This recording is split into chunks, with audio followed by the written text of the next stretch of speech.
23 अगस्त 2001 रात के लगभग 2 बजे एयर ट्रांजिट फ्लाइट 236 193 पैसेंजर्स और 13 क्रू मेंबर्स के साथ ये प्लेन उड़ान भरा। रात के अंधेरे में तारों के बीच टिमटिमाते हुए ये प्लेन पोर्टिला एयरपोर्ट लिस्बन की ओर रवाना हो गया। पायलट एक एक करके टेक ऑफ के सारे प्रोसीजर्स को फॉलो कर रहा था। हर 30 मिनट बाद फ्यूल को भी चेक किया जा रहा था। लगभग 4 घंटे उड़ान भरने के बाद पायलट ने कुछ ऐसा नोटिस किया जो ना तो उसने अपने पायलट करियर में कभी देखा और ना ही कभी सुना था। प्लेन के इंजन नंबर 2 में ऑयल का प्रेशर अचानक से बढ़ गया और टेम्परेचर अचानक से कम होने लगा। नॉर्मली किसी भी प्लेन के साथ ऐसा नहीं होता, इसलिए इसकी वजह का पता लगाना दोनों पायलट्स के लिए बहुत ही मुश्किल भरा काम था। यहाँ पर प्लेन के कैप्टन को लगा कि ये कंप्यूटर एरर हो सकता है प्लेन के फ्यूल टैंक में लगा सेंसर गलत इंफॉर्मेशन कंप्यूटर में भेज रहा हो। प्लेन के मैनुअल में लो ऑयल टेम्परेचर और हाई प्रेशर के बारे में कुछ भी लिखा हुआ नहीं था। इसलिए उन्होंने डायरेक्ट कंपनी वालों को फोन किया और कहा कि इस वक्त हम 40,000 फीट के एल्टीट्यूड में फ्लाई कर रहे हैं। प्लेन के इंजन नंबर 2 में लो टेम्परेचर और हाई प्रेशर शो कर रहा है। आखिर इसमें प्रॉब्लम क्या है और इस समस्या का समाधान कैसे किया जाए? कंपनी के स्टाफ को भी ये बात समझ में नहीं आया, इसलिए उसने कहा कि हम मेंटेनेंस डिपार्टमेंट में बात करके आपको बताते हैं। अब तक काफी वक्त गुजर चुका था, अब भी इसे फिक्स करने का कोई भी सोल्यूशन नहीं मिला। 40,000 फीट ऊपर उड़ रहे प्लेन का अब क्या होगा, ये सिर्फ ऊपर वाला ही डिसाइड कर सकता था। कंपनी को कॉल करने के बाद भी कोई भी उचित जवाब नहीं मिला, इसलिए अब तक भी पायलट यही समझ रहे थे कि हो सकता है ये सेंसर्स का प्रॉब्लम हो। इसी सोच के साथ कैप्टन ने अपने उड़ान को जारी रखा। करीब 20 मिनट बाद कॉकपिट में एक अलार्म बजने लगा। ये alarm fuel imbalance warning alarm था, पर आखिर ये क्यों बजने लगा?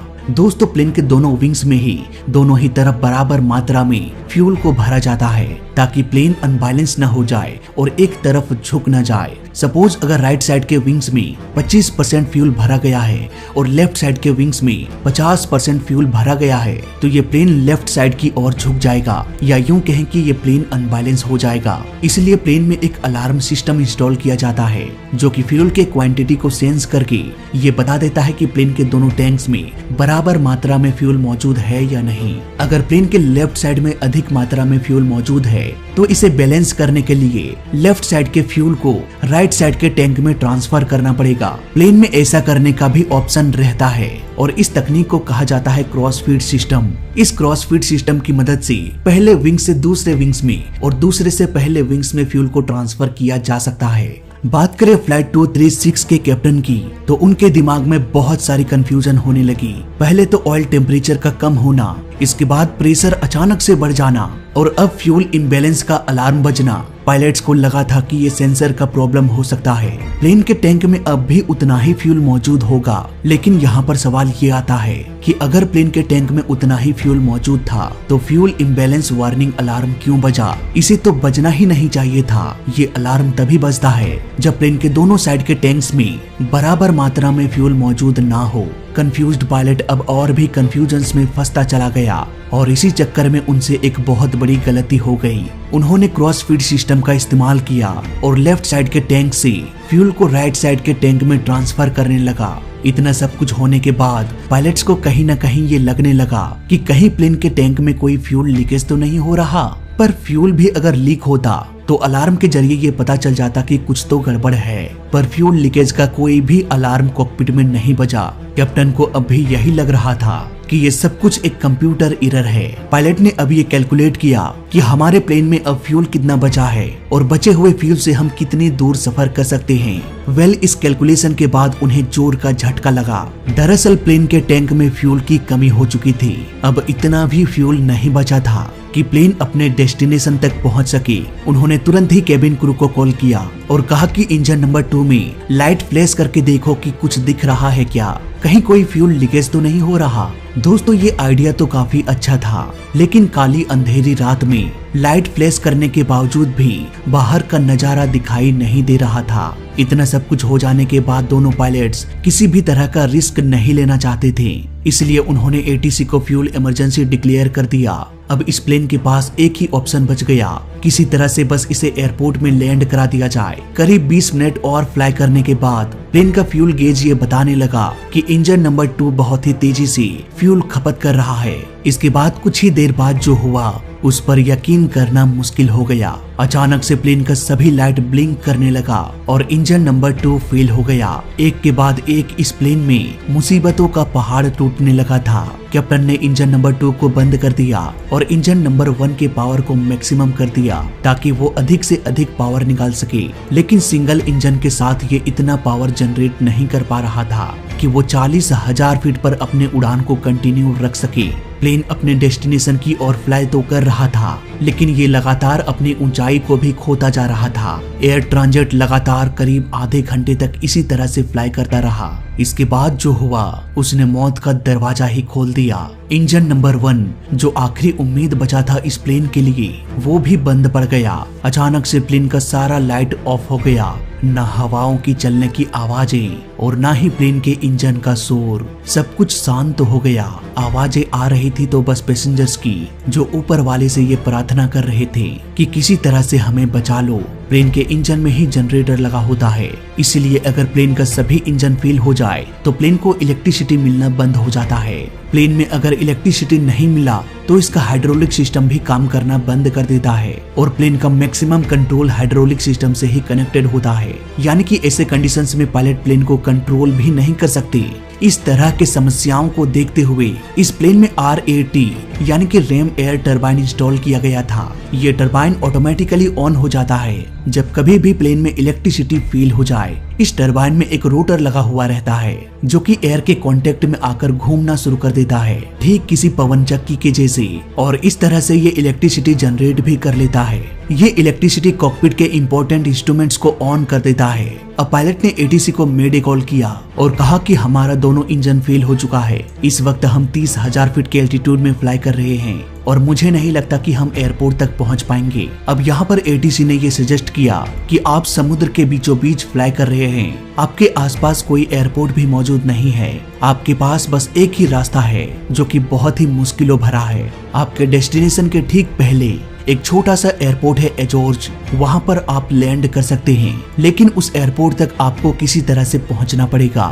बिना इंजन के ये प्लेन सिर्फ ग्लाइड कर सकता था, मानो ये एक प्लेन ना होकर एक बड़ा सा ग्लाइडर हो। इस वक्त प्लेन का एल्टीट्यूड 30,000 फीट था और ये प्लेन कुछ इस तरह से फ्लाई कर रहा था कि ये 5,000 फीट अगर आगे की ओर जाता है तो ये 1,000 फीट नीचे भी आ रहा है। इतने एल्टीट्यूड में एयर प्रेशर भी नॉर्मल नहीं होता।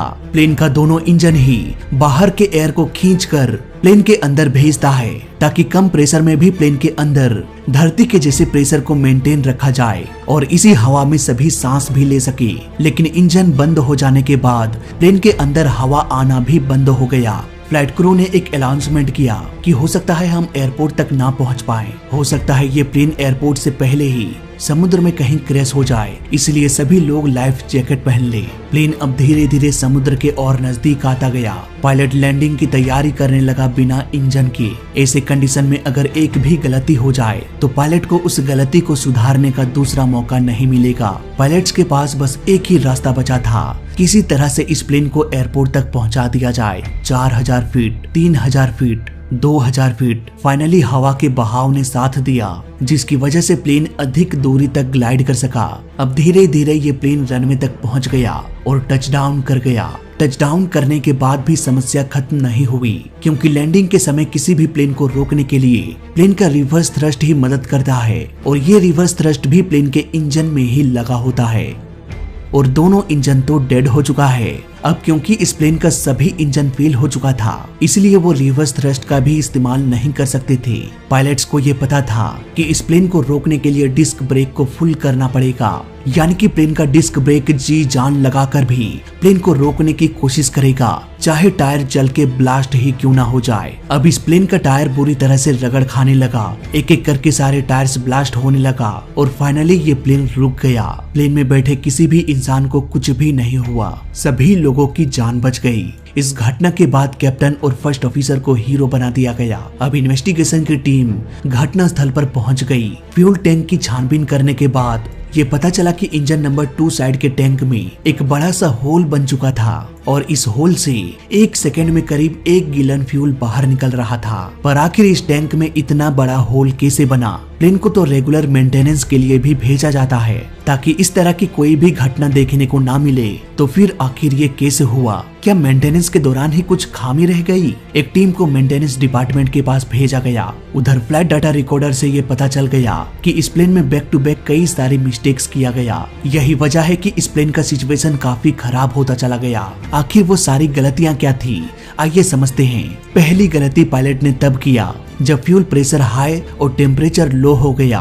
उन्होंने इसे एक कंप्यूटर एरर मान लिया, जबकि प्लेन के टैंक में एक बड़ा सा होल बन चुका था। कुछ देर बाद फ्यूल इम्बैलेंस अलार्म बजा, यानी कि पायलट के अनुसार वो कंप्यूटर एरर था। तो दोनों ही टैंक में फ्यूल मौजूद होना ही चाहिए, वो भी बराबर मात्रा में। और अगर दोनों टैंक में फ्यूल मौजूद होता तो फ्यूल इम्बैलेंस अलार्म बजता ही नहीं। इस बात को पायलट ने नोटिस ही नहीं किया। ये अलार्म तभी बजता है जब फ्यूल लीक हो जाने के कारण दोनों विंग्स के टैंक में से किसी एक टैंक में फ्यूल की कमी हो जाए, यानी कि दोनों ही टैंक में बराबर मात्रा में फ्यूल मौजूद ना हो। पायलट ने अगली सबसे बड़ी गलती ये किया कि उन्होंने क्रॉस फीड सिस्टम का इस्तेमाल कर लिया। इससे हुआ ये कि दोनों ही विंग्स के फ्यूल टैंक्स आपस में कनेक्ट हो गया। टैंक 1 का फ्यूल टैंक 2 में जाने लगा और फिर टैंक 2 से सारा फ्यूल लीक होके बाहर निकलने लगा। अगर पायलट क्रॉस फीड सिस्टम का इस्तेमाल नहीं करता या बंद कर देता तो टैंक 1 का फ्यूल टैंक 2 में नहीं जाता और टैंक 1 का सारा फ्यूल बच जाता बर्बाद होने से। वो तो अच्छा हुआ कि रास्ते में एजोर्ज एयरपोर्ट था और ये प्लेन किसी तरह से उस एयरपोर्ट तक पहुंच गया। अगर वो एयरपोर्ट ना होता तो शायद ये कहानी कुछ और होती। उधर मेंटेनेंस टीम के जांच से ये पता चला कि मेंटेनेंस के दौरान फ्यूल पंप में बदलाव किया गया था। इस प्लेन में जिस पाइप का इस्तेमाल किया गया था, दरअसल वो पाइप इस प्लेन के लिए फिट नहीं था, लेकिन दिखने में और साइज सेम होने की वजह से मेंटेनेंस टीम ने इस पाइप को इसी प्लेन में फिट कर दिया। यही वजह है कि ये फ्यूल पंप फेल हो गया और इतना बड़ा हादसा हो गया। इस बात को मेंटेनेंस डिपार्टमेंट ने भी एक्सेप्ट किया कि हाँ, हमसे ये गलती हुई है। इस घटना के बाद मेंटेनेंस मैनुअल में क्रॉस फीड सिस्टम की भी जानकारी दिया जाने लगा। तो ये थी कहानी एयर ट्रांजिट फ्लाइट 236 की। इस वीडियो में फिलहाल अभी तक के लिए बस इतना ही। जय हिंद, वंदे मातरम।